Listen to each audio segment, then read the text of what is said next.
Hi, good morning, everyone. I hope everybody is in. Good morning, Rahul. Good morning, Good morning, Rahul. Morning. Good morning, Rahul. Good morning. All right, I was purposely on mute. So, if you guys remember last week, what happened? I said you that my server became corrupt, and I lost all those artifacts which I created, and one of them was leave application. So today we will be doing exception handling. So just for that, I am just creating this process. Okay. So give me 2-3 minutes. I'm going to create the same process. At least one human service I'm going to create because I want to show the exception handling on the top of this process layer. Okay. I don't have a proper process over here. Everything is based on the events and everything. So I'm just creating this one. Just give me 2 minutes. By the time I create this, if you have any question or doubt, you can ask me.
Rahul, Yes.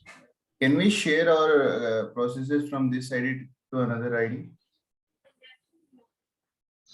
So you mean to say, can you share the process application Yes, to that another we have created. Yes. to another person? Yes, you can. I'll show you how to do that. So for Okay. that, you need to know how to create a snapshot. Okay. Can you please, let us know in the end of the event? Sorry, please come again. Let us know at the end of the event how to do that. We have a separate session. If you want to see it now, I can show you. But we have a session on snapshots and tracks and everything. Now the problem is actually, Rahul, our BAW is expiring. So Okay.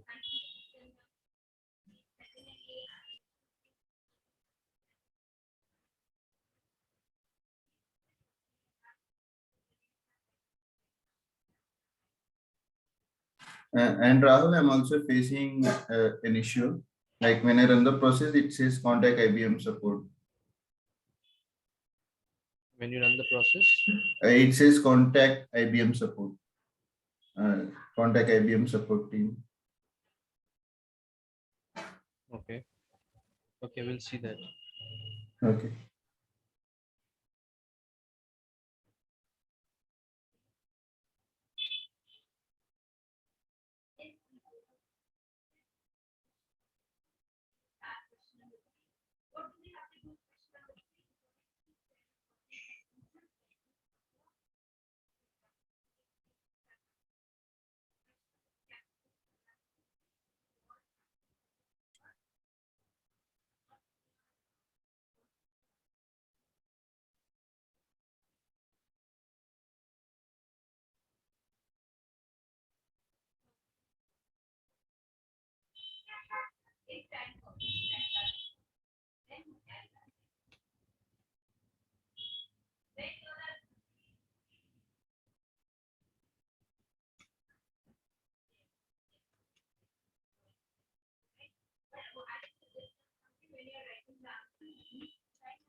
All right, so we'll start our session. So more or less roughly I just prepared this leave application. So now, okay, now you guys want to see how to export whatever we have done, how to export that, right? So how do we export? So first of all, in IBM BPM, the version management that we call is called snapshot. In every technology we have the version management, right? In Java also you have the same. You create a jar out of a Java project, right? And that you go and deploy to some environment. Similarly, in IBM BPM also we have such kind of version management. We call it as a snapshot. So whatever developers have created till now, whatever artifacts we have created, if it is working fine, if we are good with the testing in the dev, then what we do, we take a snapshot, and going ahead, the snapshot, either we can keep that in our system, in our local system, so that tomorrow, if it is needed, we can again import it to another, maybe a new server environment we have, there we can import. And if we have to deploy to a different environment, then definitely we have to go through the deployment technique, and through that we can deploy to some other environment. Now the question is, say I am working in my server, in my local server, and say Suleiman is working on his local server. Now, I want to share my process app with him. He wants to import that in his server, in his process application, in his process center, and then he wants to work on that. So, how this can be done? So, first and foremost, say whatever I have done, I want to take a snapshot. So, right at the top, you have this snapshot button. It looks like a camera, you see. So, you have to click on top of it. A pop-up would come. You have to provide a name for this snapshot. So I would name this as, say, Mind Magic's Sandbox. And I generally don't create the versions in version 1.0, 1.1, not like this. I ideally always try to provide the date. So what is today's date? Today is 22nd, 10, 2021. And here you can add some description if you want. It's a very good thing if you add a description, especially you know that whenever some kind of bug comes, okay, and say we have already deployed a snapshot to say some test environment, and suddenly some bug has come, and we have to fix that bug. After we fix that bug, and when we take a snapshot again for deployment, we write some description over there, that why did I do the change on top of the snapshot. So you can mention here that this bug had come, and that's the reason we have applied some fix. Okay. So adding a documentation or description is always good for a snapshot. Click on finish. So the snapshot will be created. It says the snapshot has been created. If you want to see the snapshot, let me see if you can see it in the web designer. Suite. We don't have this options over here, but definitely we have somewhere else, that is the process center. Okay, so for you, if you're using BAW, you have to go back to the workflow center, and going back to the workflow center, here you have this process application for which I took the snapshot. So you have to click on top of this process application. Now you see this is a snapshot which I just created today. Now if I need to export it, then very well you can do it from here. Now from here you have this export option on the right hand side. Click on top of it. Now you get various options over here. Now if I want to share this with, say, Suleiman, then definitely I have to use the first option, IBM BPM export, which is uh, of the file type called TWX. Okay, the first option you have to select, and then you have to click on export. And usually for deployment purpose, if I have to export it, then in that case we usually go with the second option, IBM BPM installation package, that is of .zip. I would not say we always go with this. We might go with the first option also in case of few projects. It depends on how they deploy it. It can be deployed using TWX version also. It can be deployed using .zip version also. Best practice is to go with always .zip.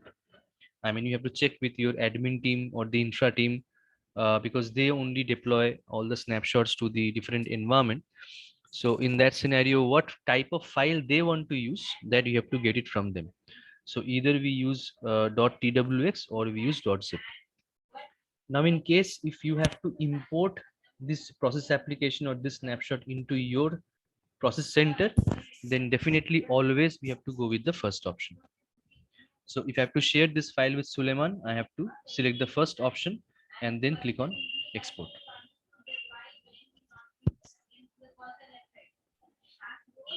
So the snapshot is being exported at the moment. A pop-up would come which would ask me to save the file somewhere in my system.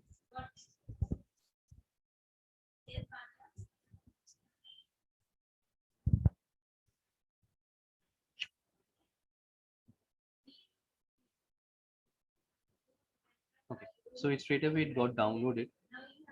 So in BW you will be getting a pop-up like where you want to save the file. So here directly the file is getting downloaded, and now I can share this file maybe through Drive, or if it is possible, if the file size is very small, say we have just started doing some developing, the file size would be small, else we can share this using our Drive, or we can also try it using email. Okay.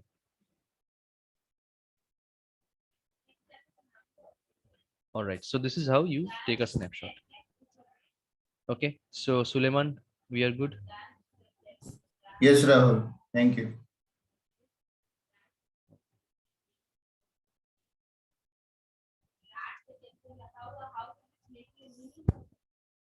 All right, so now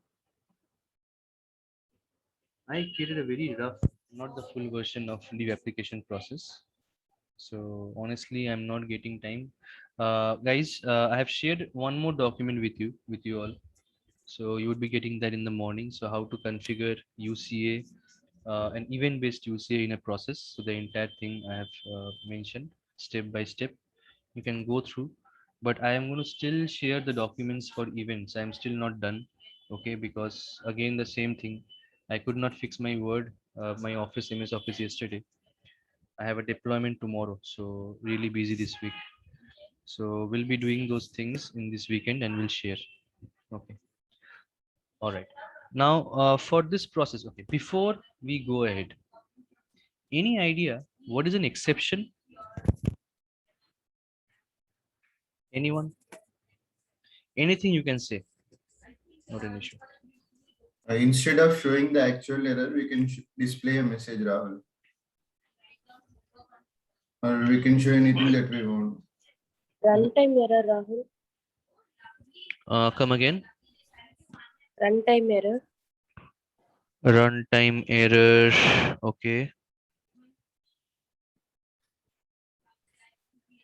Error occurred during runtime, which abruptly disrupts the normal flow of the Okay. Guys, process. let's forget about technical terms. Okay. In day-to-day life, do you use this term exception? Exceptional work, right? So from that scenario, can you say me what is an exception? Which do Optional, not follow Rahul. a rule. It's abroad from a rule. It's a Hmm. different path. Correct. Yes. This kind of answer I was expecting. Exception is not the path or not the thing which we do every day, right?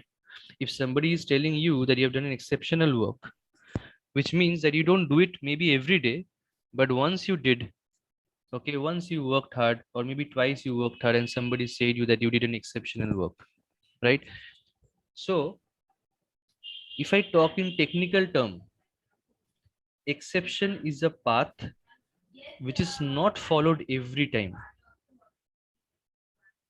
Only in case of some event, only in case of some issues, like someone said runtime error, right? In case of this kind of issues, we follow a different path. If you see this diagram, we are starting with the start event followed by employee task, then we have manager task, then we have end event. This is a happy path, right? If this process is working absolutely fine, there is no issues at all. Inside the employee task, we have the different scripts and everything. We have our coach. If everything works absolutely fine, then we are good. Then only this path will be followed. Now tell me what will happen if employee task fails. We never discussed about this. What happens if the manager task fails? A manager task is triggered. The manager was about to action the task. He claimed the task, and the time when he claimed the task, an error message displayed. Something happened with the manager task. So the entire process is stalled at this point. We are not moving forward. Manager is not able to take any action for anyone, right? So this is an exception path. So this is a happy path which you can see, where going from the start event, I am going to the employee task, then followed by that I'm going to the manager task, and then lastly we are going to the end event. This is a happy path. Now in IBM BPM, not only in IBM BPM, in any technology, whenever some error comes, we handle that error. This error handling we often call as exception handling. Not only in IBM BPM, if you go to Java, there also we have an exception handling technique. You guys must have heard, if you even in your engineering days, and even whenever you're working in this IT industry, you must have heard of a very common term or a common block that we use in the code called try catch. Try catch is a part of exception handling of your code, right? Say I have written some code and I feel that this code might fail someday. Maybe because it is calling some external service to get some details. Maybe someday the interface might be down. Maybe my code is trying to get some data, and again it can fail, right? So what we do, we usually add it inside a try block. And if that try fails, we have a catch block to handle that error. Similarly, in IBM BPM also, on the process layer as well as in the service layer, we can implement exception handling. In case if some error occurs, my code will handle that error. And not only that, as a developer, I would try to throw the error in a way that the developers or the support team can understand, okay, so this error has come, which means in employee task, you have a script and somewhere you have written a wrong code. Maybe because of that, this particular error has come. This kind of implementation we call as the exception handling, where we are handling the error and throwing the error to the developers and the support team so that they can understand where the error is and they can go and fix the issue. Okay. Now the question is, which are the places where we can implement exception handling? First of all, before going to IBM BPM's exception handling, let me tell you, in Java or even in some other technologies also where we can use try catch block, in IBM BPM also we can use try catch block, which is a good thing. I'll give an example. Say if I go back to this human service, this is something which I don't say to any batch, but I feel this information will be good for you guys. This is something which we are also following in our project very recently. So here you see this code. This is a very simple code. I know this will never fail, but somehow, if someday it fails, then what we can do, we can add this inside a try catch.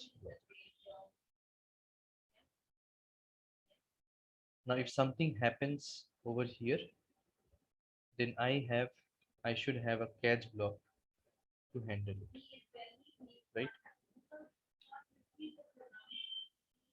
Here, what we usually do, we usually add some log.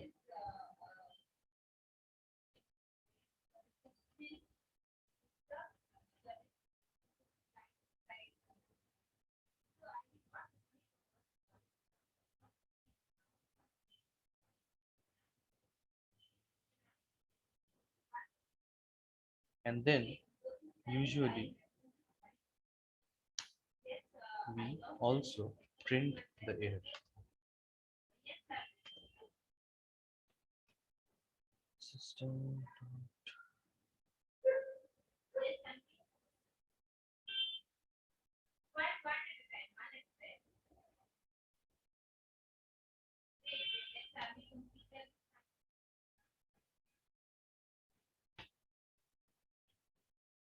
Suggestion was not coming because it's a client-side script. But whenever you're trying to add some error, if you want to print some error, always use tw.system.error. Okay. And what to use in the process layer, we'll see today. If I have to print the error. Okay. So this kind of try and catch we can add. Okay, totally depends. If I want say, I don't want to fail this entire instance because of some code issue over here. So in that case, I can definitely add some try catch to handle this kind of issue. Okay. Now, whenever I'm printing this, the developer can go and he can see from the logs. Okay, so this is because of this. Maybe there is some issue with this code. Maybe somehow I'm using this one instead of the close brackets. So then it will fail, right? So by this, I can understand that yes, uh, I'm printing the error and this is the reason. So I am a developer. Now I can go back to my code and I can fix the issue. Okay. So this is one type of error handling of your code. Now what if I say without writing any code, I can still do or I can still implement exception handling. That can also be done in IBM BPM. There are few components in IBM BPM. If we know them correctly, then we can definitely implement exception handling without writing any code. Okay. So in human service, let's start with human service because we are already inside a human service. Unfortunately, for a client side human service, we cannot add those components. Yesterday we discussed about a component and even day before, error intermediate event. We are going to see it very soon. Error intermediate event cannot be added in a human service, in a client side human service. So in that kind of scenario, that's the reason I showed you this try catch. But there is another way also. We can implement exception handling on a human service. Do you know where it is? We are going to see this today. We can do it in the process layer. On top of the employee task, I can implement exception handling in a way that anywhere in this human service, anywhere in the coach, if I've written some data change handling code, maybe after the coach, I am adding another script to validate the fields, right? We did this before. If employee ID is blank, then it will throw some validation error, right? And for that, we wrote some code. And if my code is wrong, then in that scenario also exception through exception handling in the process, I will be able to capture the error and I will be able to fix the error by seeing that. Say inside the human service, right before this end event, we are inserting all this transaction data in the database. And somewhere in that service which we have written, somewhere we have written something wrong. Or maybe we tried to call the database, but somehow the database connection got disconnected. Maybe the database server failed, something happened. That time also some error will come. So that error we can also handle from the process layer. Okay. So since we cannot handle it from the human service layer, we can add it in the process layer so that we can handle and capture, we can capture and handle that error. Okay. Now the question is, can we add exception handling for a service flow, for an Ajax service, for an integration service? The answer is yes. There we can implement exception handling using error intermediate event. How can we do that? It's very, very simple. So I have a service flow possibly. Yes, you see a handler, right? We created this service few days back. This was a service flow. you can see this was created, and here we had added like allow calls from trusted callers. So this is actually wrong. This should have been the first option, but okay, anyways, it worked. So this is an integration service. And now going to the diagram, say in this script, whatever code I have written, I want to add exception handling. Although the code is very less, I mean, this will never cause any error. But still, just think if this was a normal service flow where we had written something, some complex logic, definitely you can go and add the try catch. You can write try catch anywhere in IBM BPM. Even you can write it in the process layer, in the script level. But in case I don't want to add try catch, I want to add exception handling on top of this, then this can be done using a component called error intermediate event. This is a symbol of error intermediate event. If I have to implement error intermediate event, then first step is to drag this and just place it in the boundary. This is the first step. What is the second step that we do? The second step is add a script over here. Okay, we can name the script as log error. Now after that, just connect this.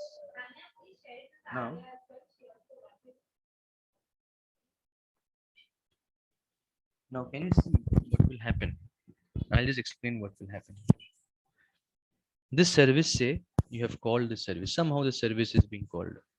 Now some code I have written inside which might fail. Then in that case, it will not take this happy path to end event. What it will do, it will take the exception path. Okay, so this error intermediate event, it will capture the error. It will basically identify that yes, some error has occurred in the script. Then it will not take this path. It will instead take this path. And here again, what we can do, we can log that error.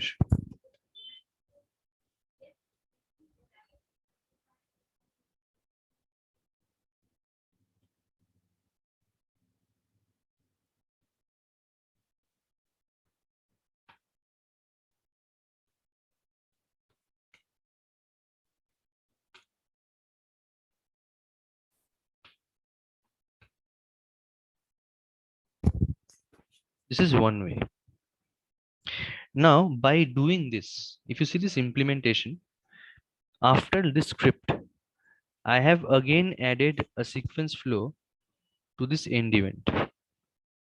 Okay, so which means if some error occurs in the script, it will take this path, and nobody will actually understand, the end user, that some error has occurred because I have again added this into this end event. But if I want to fail the instance, if some error has occurred in this map value script, now as a developer, I still want, because my architect or my designer has said that even if some error occurs over here, yes, you are logging the error, that is fine. But I want you to fail the entire instance, right? Because this service will be part of some, maybe some UCA, or maybe some, say maybe I have added a service flow for the type ahead. And for that, there also we have added some code which is incorrect, and I've added some exception handling over there, right? So my team lead or my manager or someone from my team has said that whenever there is any error in any service flow, you have to fail the instance. You cannot complete the instance like this. Then in that case, we have one more component, guys, called error end event.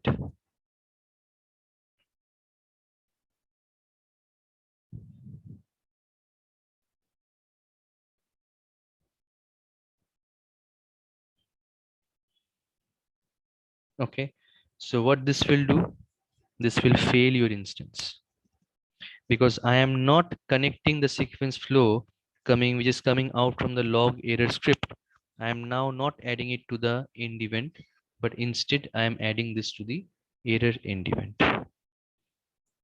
Okay, and it is always good This is something which we always follow, that you add a log over here. Okay, so this is how we implement exception handling in Ajax service or in any integration service. Okay, so if you have say 5 scripts, if you have say 5 consecutive scripts, so you can have only one script like this log error, and you can add it in this way, the same way we did. I'll just show you one more. Say we have one more script over here.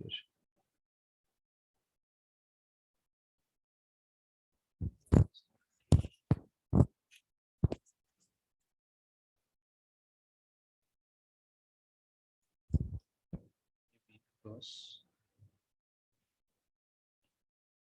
let me quickly show you.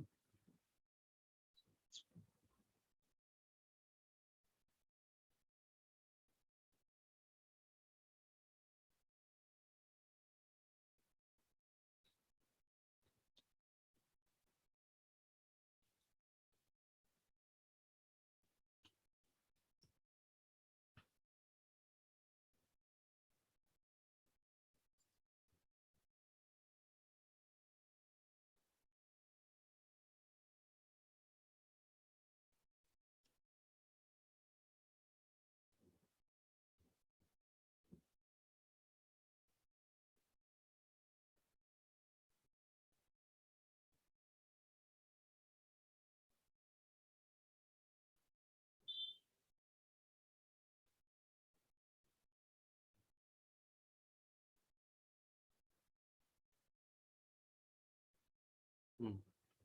So they are very smart. I mean, what they have done in 8.6, since you already have a script, you cannot add again a script, because they are expecting that whatever code you write in the first script, if any other code is required, then you write in the first script itself. But yes, after I have added this component, again I can add a script. But like in an entire service, we cannot add 2 scripts basically. Okay, so because script is basically written for, I mean, used for writing some code. So instead of using 2 consecutive scripts, you can have only one script in the service. So I added here 3 components.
Okay, now say this is an email service.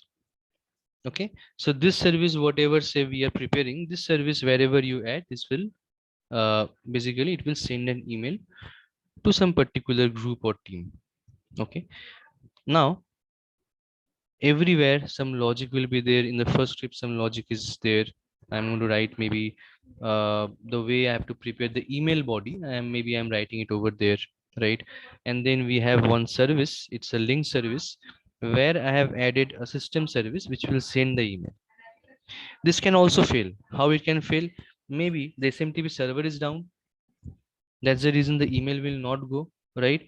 And for that, maybe that they will send some response back, right? So basically this can also fail if my SMTP server is down. And then finally we have a script where I am just going to add the success log, that whether successfully we have sent the email or not. Okay, now if I have to implement exception handling, simply we can add this on top of all this components, and then you add. Okay, why again I cannot add this? Since I've added this success log, now it's not allowing me. These are few limitations of 8.6. This is definitely not there in BW. Okay, leave this one.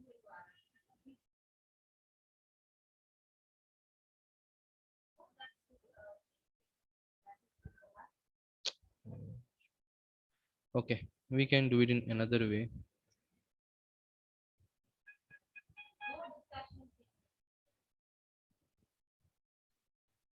So what we can do, we can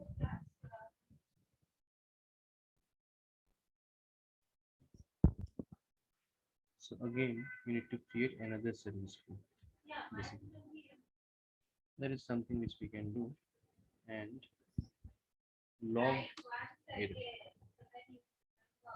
Click on finish, and here you add a script.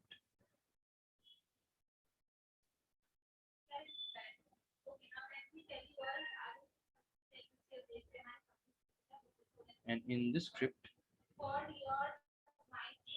what we will do, we will just simply we will write log.info error captured or something like that.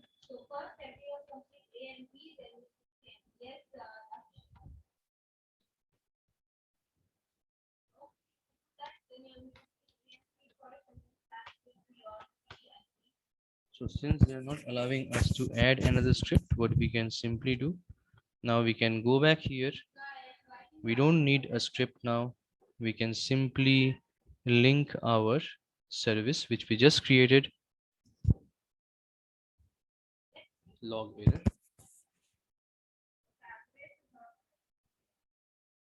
and this now we can add it in this way.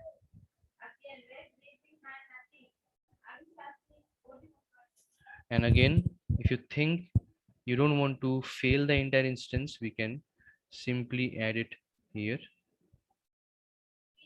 Okay, else what we can do, else if you want to fail it, then you can add an error end event.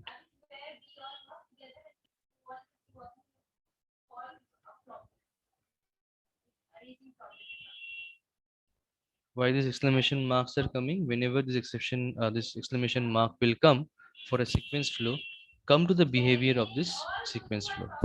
Here it says end state binding. So just click on select and just select this end. Okay. So this generally happens whenever you are adding a linked service, and from there you connect a sequence flow to end event. Then only this error or this kind of exception or exclamation mark will come. That time you just need to map the end state binding. That's it. Okay. So adding exception handling, to be very honest, in service flows is very easy. Unfortunately, you cannot implement exception handling like this in a human service, but for that we implement it on the process layer. Okay. Okay, before we go over there, any questions on this?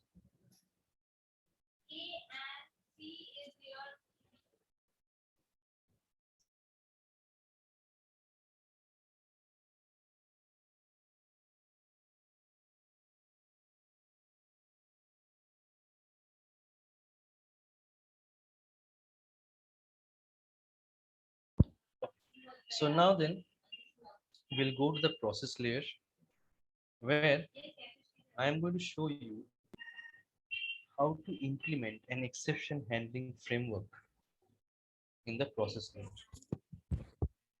So since we all know that inside the human service we cannot implement exception handling, yes, we can implement it using try catch, we can definitely implement. But in case of a process layer, I can implement exception handling on each of these tasks. If at any point of time the employee task fails, which means the employee human service has some error, then in that case, what I will do, using this framework which I'm going to show, I am never going to fail the instance. But once again, using a simple retry technique, if some say, for example, we triggered this process and one instance got created, say 1, 2, 3, 4, 5, 6. Now, whenever the first task was triggered for the employee, whenever the employee went and tried to open the task, something happened that maybe due to some code issue, the coach did not open. It throws some error message. Okay. Now, which means my entire application will be stalled. We can never go and trigger any other instance because we know that if we trigger another instance, again some employee will claim the task and again it will fail. Now, how to handle this error? There are two ways we handle the error. The first simple one is that an error has occurred, the instance has failed. Now we go and fix the issue. Now again, we deploy the fix to say production, and whatever instance had failed, we retry that instance. From where we retry the instance? We retry it from the process inspector, or we can also retry an instance from the REST API. There are different techniques. We'll see all those techniques later on. So there are different techniques to which we can retry it. Tomorrow I have a deployment. There are few instances which has failed in my project. So we have fixed the bug. And tomorrow I know that there are 2, 3 instances which has failed. So I have to retry them from the REST API. It can be done from the inspector also, but if it is if you're not able to do, then definitely you have to use the REST API technique. Now, this is one way. There is one more way which I learned when I used to work in IBM. And this way I have never seen it has been followed by anyone, but this is something, this technique was actually shared with us by the IBM Labs team, because our process was very complex. In IBM, I used to work on a banking project, and that bank was a domestic bank. And domestic bank was, if there is some error somewhere, if some issue comes, then the first thing they will say, hey, I don't want to see this instance has failed. This instance should be active even if it has failed. Yes, you tell me that, tell the customer that yes, we need time, we need this much of time, by this time I can fix the issue, that is fine. But I don't want to see any instances fail, because there are audits that happen. In the audits they see how many applications have failed, so all those things can impact their reputation, right? So that's the reason internally they had said is that I don't want to fail the instance. Is there any way to do it in that way? Even if there is some error in some task, the instance will not fail. Then the labs team came into picture. They showed us a framework which we implemented. The same framework I'm going to implement today. Now, if you use this framework, say the first task, employee task has failed, what will happen? It will go inside that framework. That framework will create another task which will display the error to the support team, to the developer team, and the same task will have a button called retry. That task will be active. Tomorrow, I am a developer. When I go and fix the code, because I know already what the error is, because it is displayed in that error task, right? So I see that error and I go and fix the issue. I deploy it to production again. And again, the same task which I opened, it is still active. I opened that task now. I clicked on the retry button. Once again, the control is back to this employee task. And now the end user can go and open it and can work on it. Okay. So retrying, I am implementing retry mechanism through this framework, which inspector or REST API is giving me. Okay. So this way, this framework can be implemented. This is another way. And this can be implemented and can be used in the process layer. So let's see how we can implement it. So what is the time? 9:22. Okay. So first and foremost, there are few things which I am going to do. First is I'm going to create an EPB, exposed process value.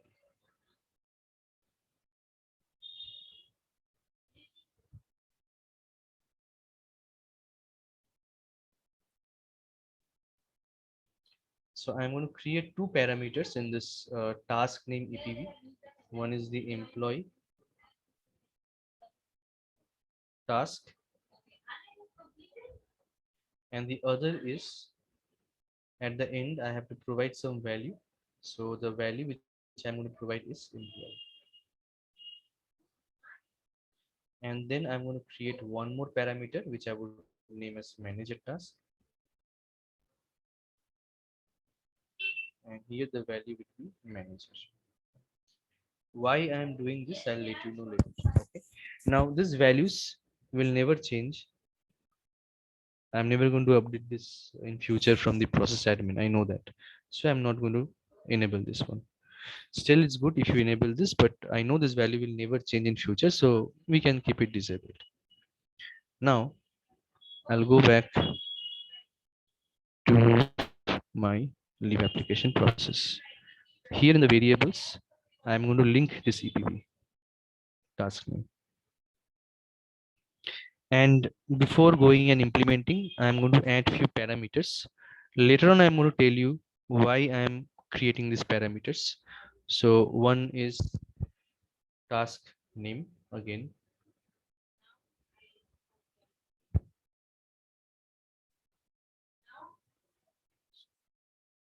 And the other is error.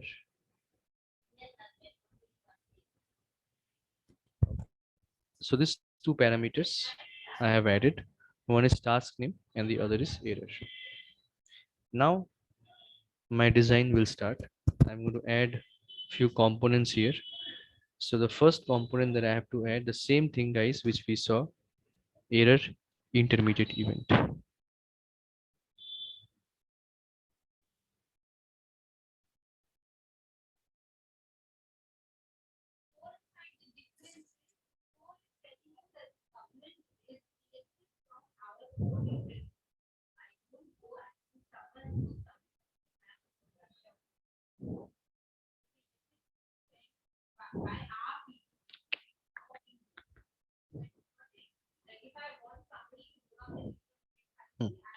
Okay, so here I have added error intermediate events on top of each of these activities.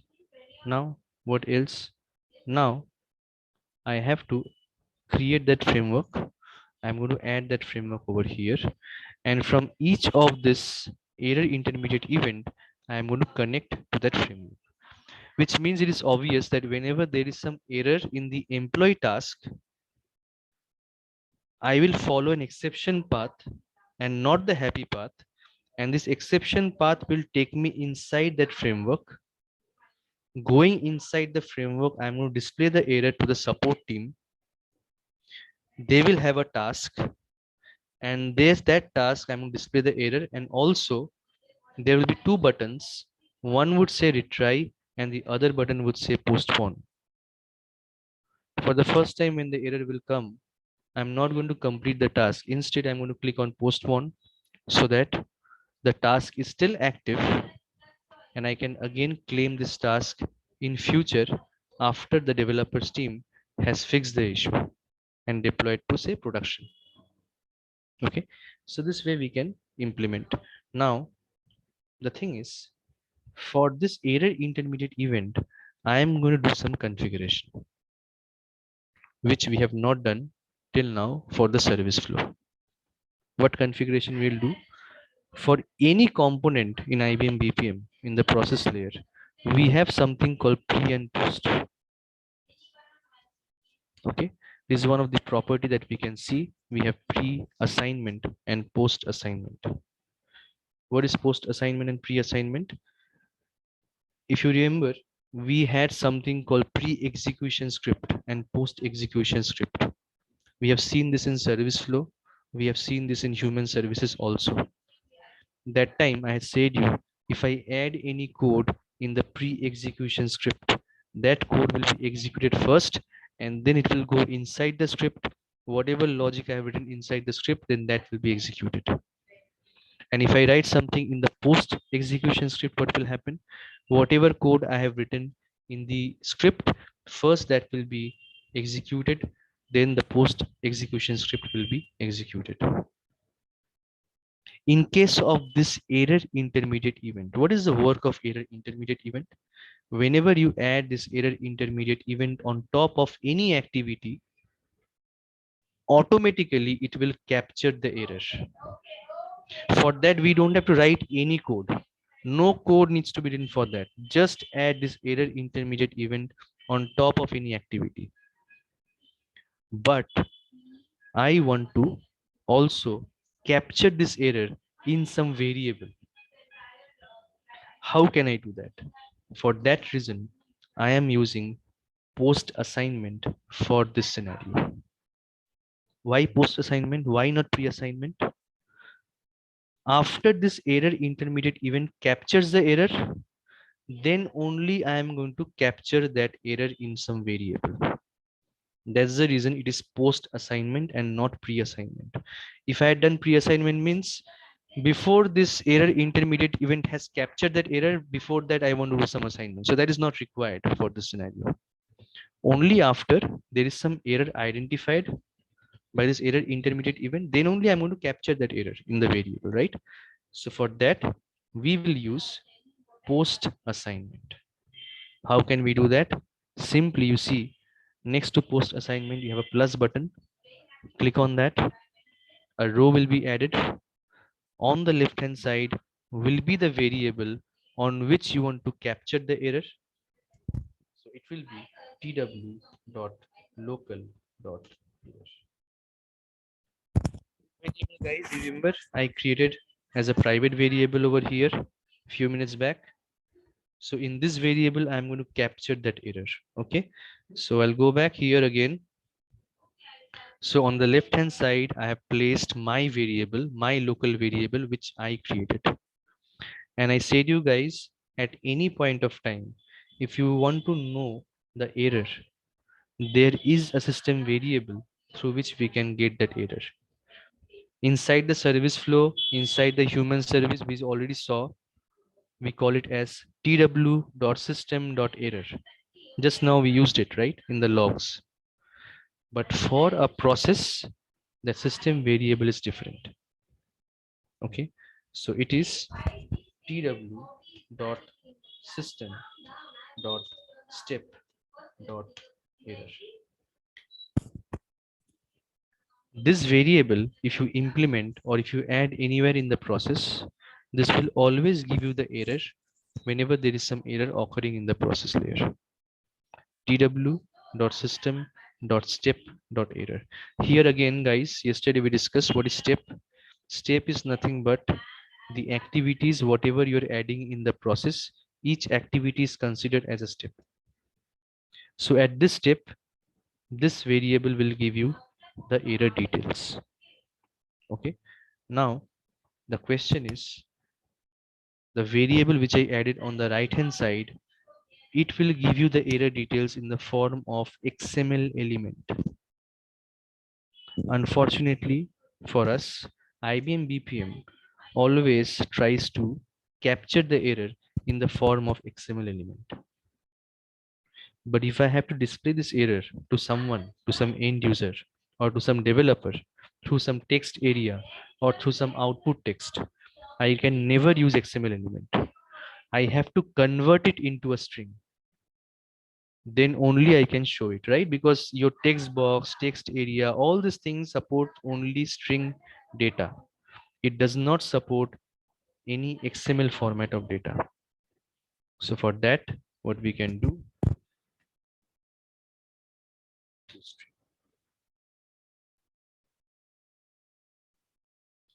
so here this toString function, okay, it takes a parameter, it's a Boolean parameter, always make it true.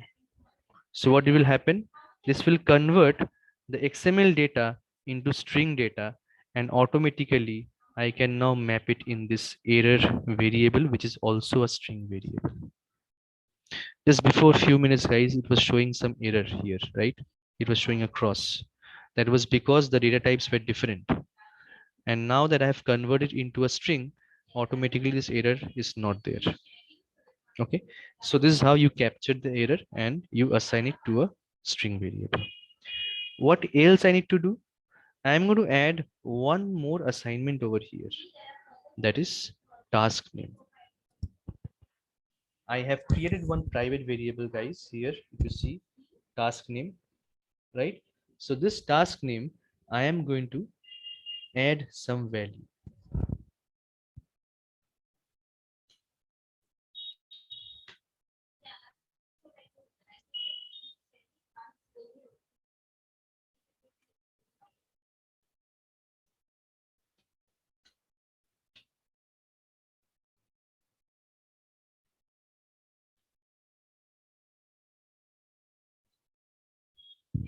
Okay. So what I'm doing on the right hand side, you see, I am using that EPV variable which we created. And this employee task has a value called employee, right? We created this EPV here, task name, and here I had this employee task parameter, which had a value of employee. Similarly, manager task also had a value called manager. So what I'm doing, I'm purposely adding this here.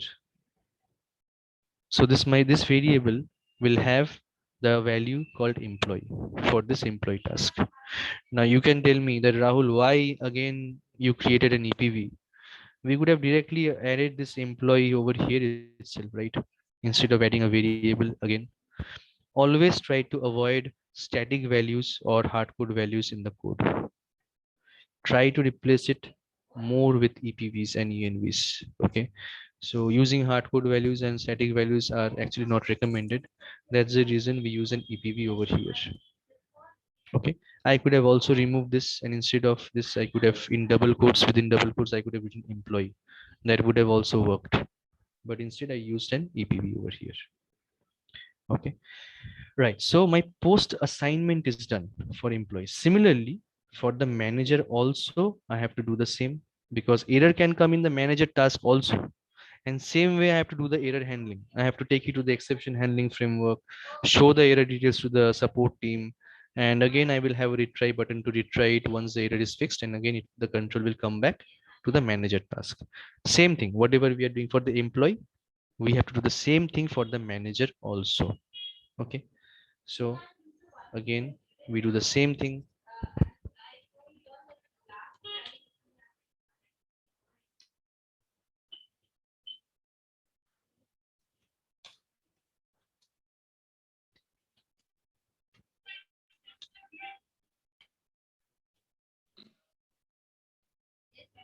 This will always be true, guys. Okay, this parameter which was there deep, so either it is true or false. If it is false, then it will never change it to string, it will never convert it into string. If it is true, it will always convert it into string. Okay, so always keep it as true. And what more we have to add? We have to add the task name also.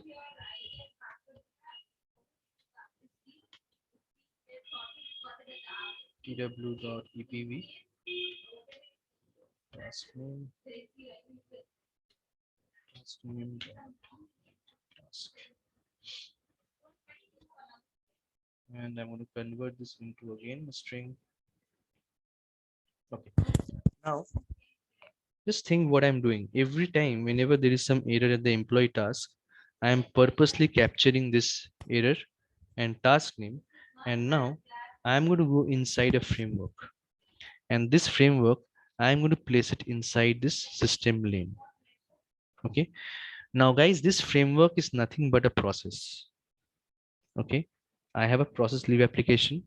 And from here, I'm going to call another framework, which means I'm going to call another process which will have a task of for retrying the issue or for retrying the fix. Okay, which means today we are also going to learn another new component, another new activity, which is called linked process. Through a linked process component, I can call another process from the parent process. So my leave application process is the parent process. From here, I'm going to go inside a framework, and that framework is nothing but a process. And how we can do it? We can do it with the help of linked process. So first, let me create that process. Let me add the task, and then we are going to add that process in this leave application process. Okay, so I'm going to create one more process. I will name this as exception handling framework.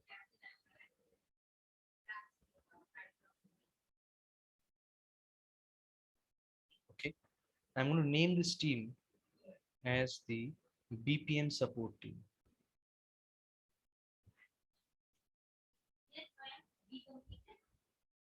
And this team will have an activity or a user task which will display the error and will have the retry button. Okay. Now, before I do the design, I will take two input variables. First variable is task name, and the second variable is error details or just error. And again, I'm going to add an output variable which is also task name. Okay.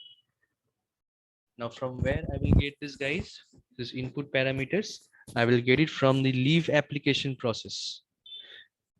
And if I want to specify from which point I will get, in the error intermediate event, we have added some post assignment that will always populate some data whenever there is some error. So which means I am passing the same details to this process, and using this, I am going to create my user task or the coach of the user task. Okay, so here I have this user task. This will say display error and retry. I'm going to connect the sequence flows, and now I'm going to create the human service. Next, so we need task name as an input, and yes, I'm passing it as an output. That's fine. Error also I will take it as an input, but I don't need any output for this. I click on finish. This is the human service which got created with whatever signature I proposed over there. And diagram I don't need. I'll go back to the coach. I'll now task name is there, which is fine. I will make it in read-only mode, or either you can also use some output text, because to output text also I can display some header, right? So those kind of modifications you can do at any point of time, guys. Okay, feel free to enhance this UI. You can change it to output text. You can use some other components also. For here, for this for our POC, I will be using a text box only, and visibility I'll go and make it as read only. And for the error, what we will do, we'll go here, and error is already mapped here. Instead of using text box, guys, I am going to use text area. And let me just check whether we have text area over here only for the BPM UI. Okay, configuration, can we change this? Yeah, that's a problem with the text area of the BPM UI toolkit. Generally for the responsive coaches. So initially we had another toolkit called responsive coaches. Okay, just before this BPM UI toolkit, we used to use that. Now over there we had a text area which can be used as a plain text or rich text. Plain text is something which we are seeing right now, the normal thing, whatever we see. Rich text is where you can format the font and everything. You can change the color of the font. You can, whenever you click on top of it, it will expand. It will show you the entire data over there.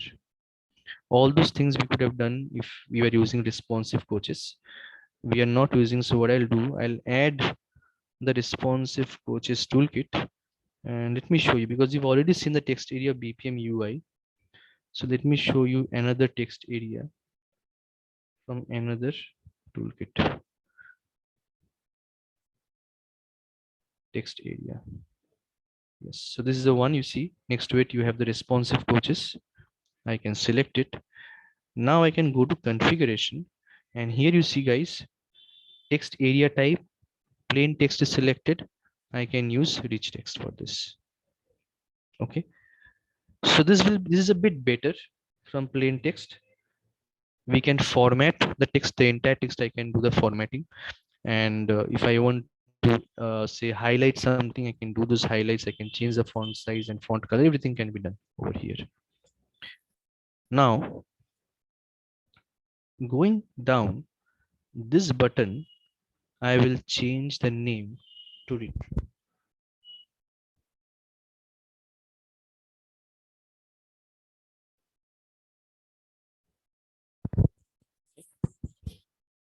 I'll go back to my diagram.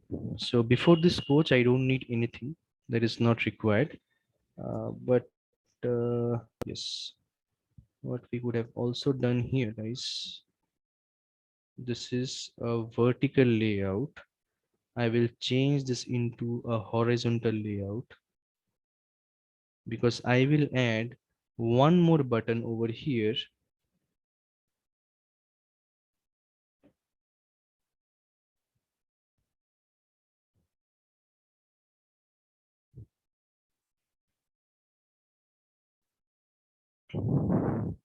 which will be my postpone.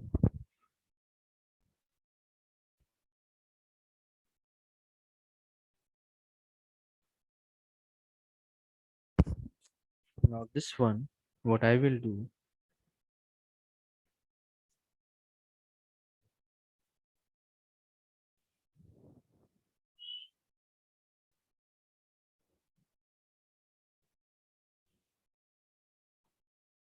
what this will do, this will keep this task active. I don't want to close this task. I'm not taking it to the end event. So I'm just keeping it active. I'm not closing it. So whenever my issue is resolved, that time only I'm going to click on the retry button. Okay. Now, this is the simple human service where I'm just displaying the error and the task name. Now, going back to our exception handling framework. Now you can understand, guys, whenever this task is triggered, whenever the issue is resolved, after the issue has been resolved, then only I'm going to click on the retry button. And at that time, what will happen? This process will also end, right? Clicking on postpone will not end the process, but clicking on retry will take it to the end event in the human service. And as a result, this process will also end. Okay. Now, before I go and implement further, I can tell you some more enhancements over here, which you can do in future. Say this error, whatever I'm capturing, I want to insert this error in some database. So after this activity, going to the system lane, you can add a service which will insert this error details into the DB. Okay, when this labs team, they showed us the entire implementation, so this was also there. So we used to add the entire error details into the DB. Okay, so that in future we can go back and we can see what error had come for which instance, and all these things we used to insert as a record into the database table. Similarly, what else we can do? We know already there is one component called parallel gateway, right? So if you have a requirement for this framework, say not only you have to display this to the support team, but you also need to display the same to the end user. Yes, the end user will not have the retry button because the end user can only see the error. They can have a close button. They will see the error as soon as some error comes. This particular task will be triggered, and they can open it and they can see that something like this, that hey, error has come. Please wait for some time till the issue is resolved. Like this, you should just show a message to the end user. So for that, what we can do, from the start event, I can have a parallel gateway, right? And from the parallel gateway, I can have another lane over here, say end user lane. Over here, I can add an activity where I will display the same error which I'm displaying to the support team. Okay.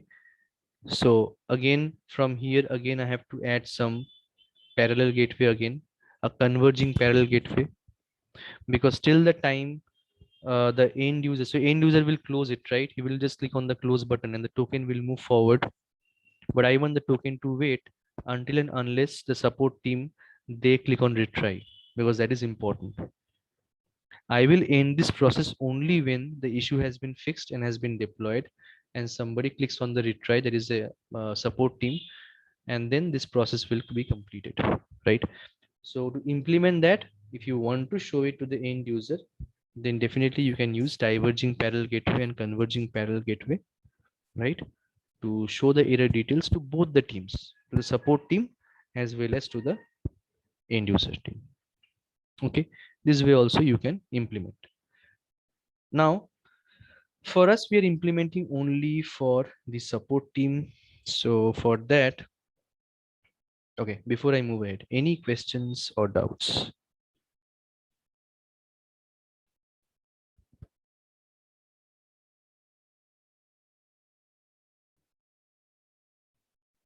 All good?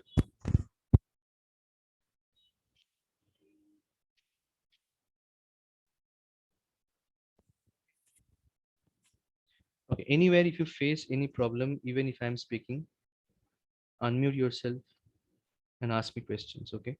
It can happen that I will go in a flow, maybe. So you can stop me at any point of time and ask me questions, okay? So, okay. So now this framework is completed. Now I have to integrate this framework with my parent process leave application. Okay. So what I'll do,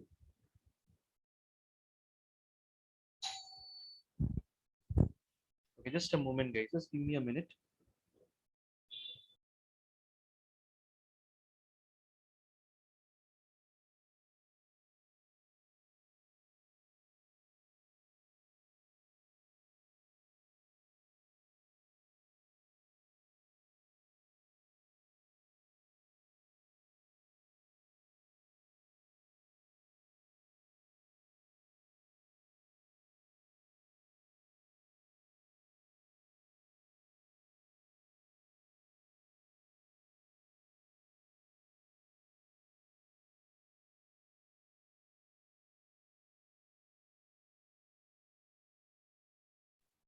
Sorry, guys, somebody was at the door.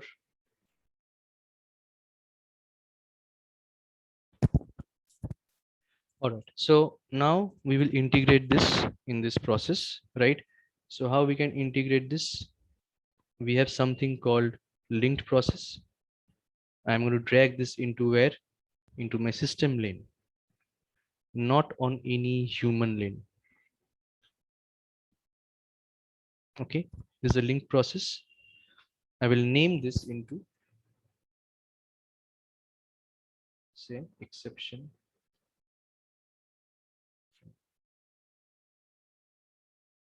And I have to go to the implementation of this linked process and I have to map the process which I just created, exception handling framework. Okay. Now what else we need to do? Data mapping. I created some input variable for that process and output variable. So those mappings also will be required.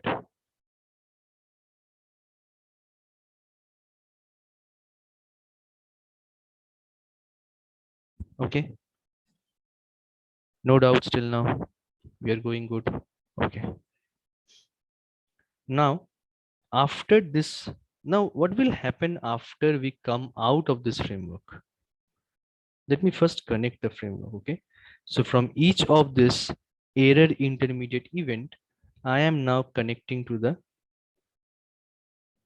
exception handling framework.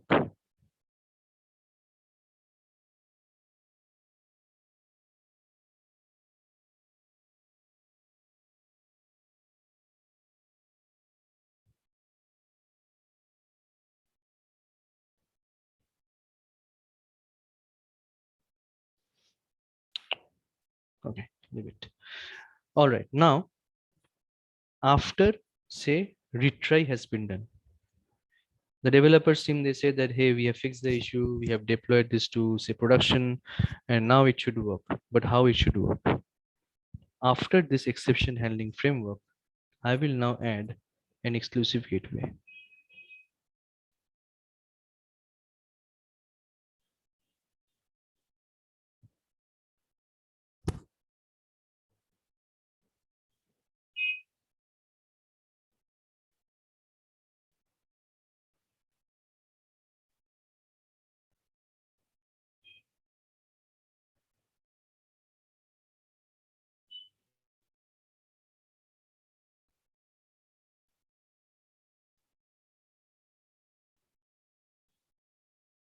So from this gateway, I'm connecting back to the employee task, and another path is connecting back to the manager task. And what this gateway will check? Simple. What is the value of the task name?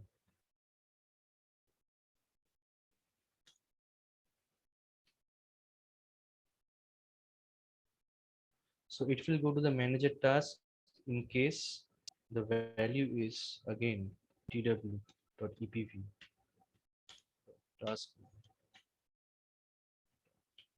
manager task.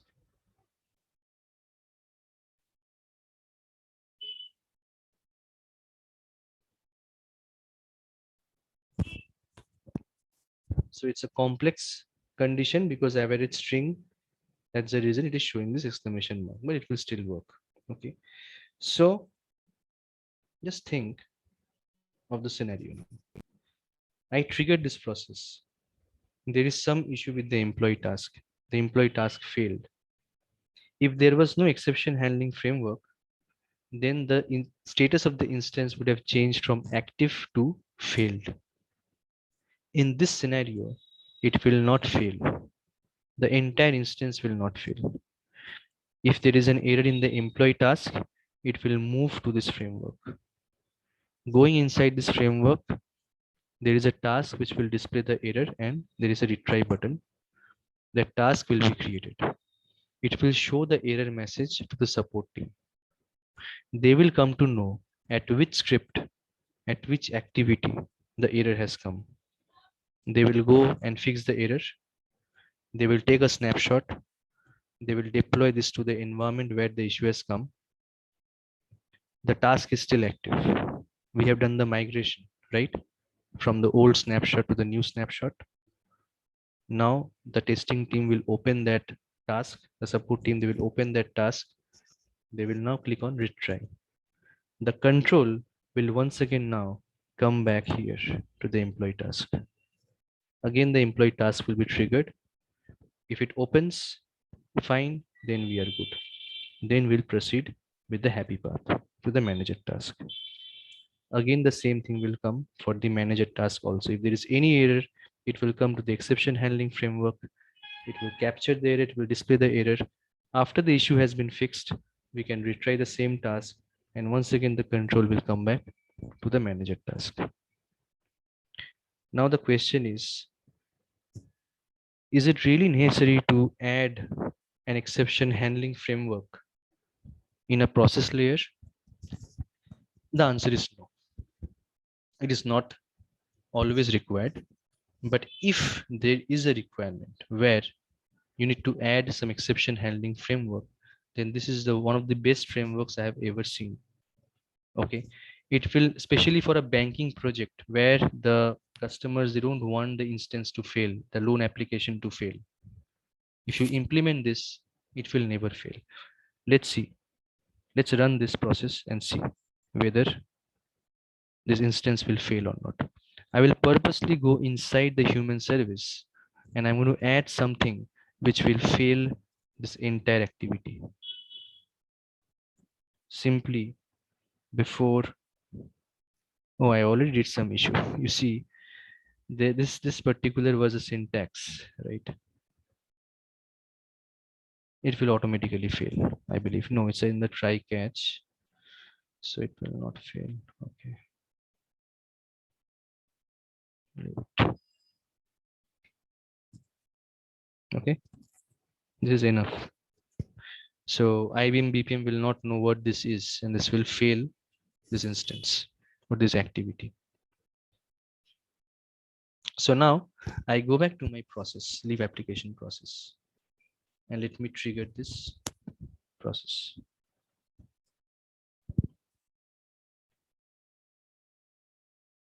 So I have the instance 154 and I can see the employee task is triggered. If you see the diagram, you see a token standing on top of employee task, another token standing on top of the error intermediate event. Now don't think that the token is active on the error intermediate event because it has already captured that error. Whenever you add an error intermediate event on top of any activity, automatically the token will be generated. Still, there is no way we have identified any error right now. Only when the end user will try to claim the task, the error will come. Okay, so let us claim this employee task now. Yes, the end user is not able to see the coach. He is able to see some error. He is not aware. What is this? Where are those details? Where is their application form? Why is something coming in red? He will get confused. He will close it. Now, automatically, it took me now inside this framework. And a task has been created. If you see on the right hand side, a task has been created which says display error and retry. Okay, the instance ID is still the same.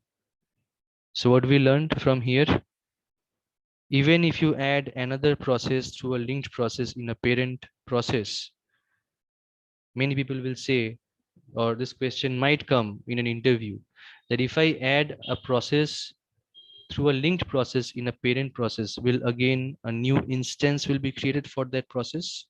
The answer is no.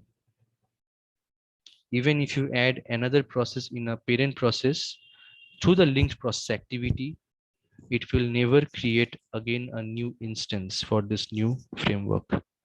Okay, so it is considered as a task only.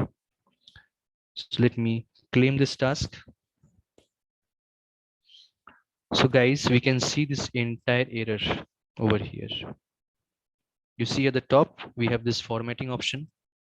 All the different types of format is there. You can change the formats. Okay, if you want to see it in some other way, you can change it. But believe me, if we had used the text area of the BPM UI toolkit, we couldn't have seen this entire thing in this way. It would have been wrapped. Only this coach view supports this kind of thing. Okay, now we see a lot of thing over here. If you just start reading the first two lines, you will be able to understand what it says. The JavaScript in the populate data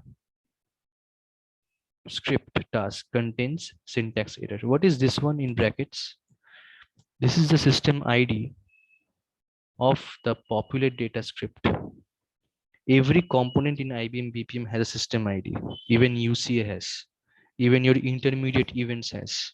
Even the start event has. Even the activity which we add in the process layer, employee task, manager task, everybody has a system ID. This script populate data which we added inside the human service, this also has a system ID. That is what is being highlighted here. So the JavaScript in the populate data script task contains syntax error. If I am a developer, this statement is enough for me. I know where the populate data is. I can go back and I can fix the issue. Okay, some more details are given which is not required for me. So what I can do, I can now go back to my code. So you see here we have this retry button and we have this postpone button, right? So I'm not going to click on retry. Instead, I go back now to my code, employee task, and this is a development environment, so no need of deployment. So I can just change this and I can save it. And now I can once again go back to the inspector.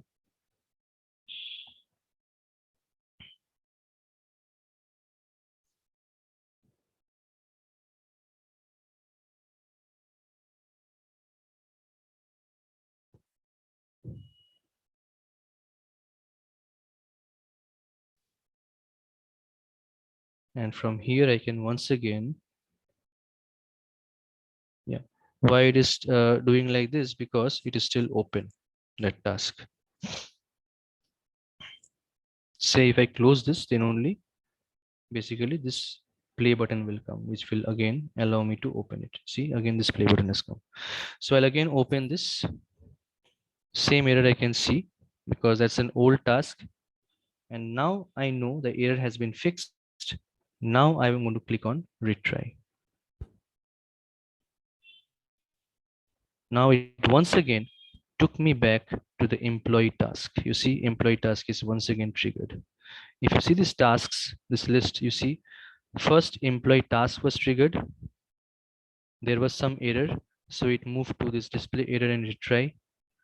Then once again, I retried it. So now again, this employee task is triggered. Now the error has been fixed. Now it should open properly. Oh my God, why? Why is this?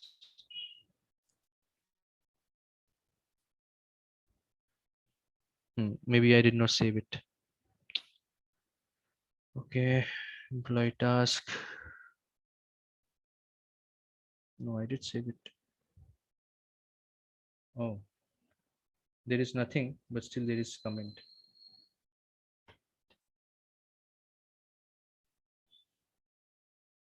Let me save it. Again, display errors. So I have to retry it once again.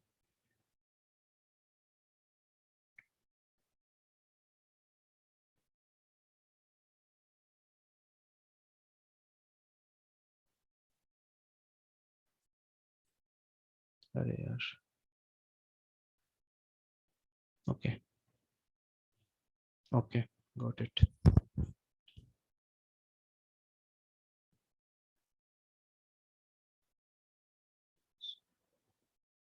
Let me remove this try catch.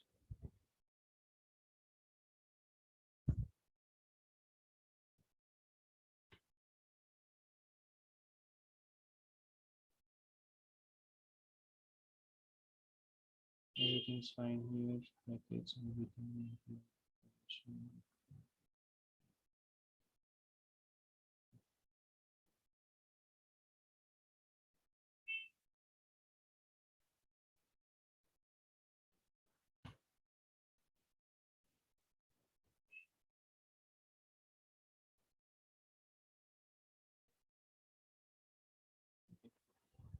So it was not working because the catch block which I had added inside the catch, inside those brackets of catch, I did not add anything.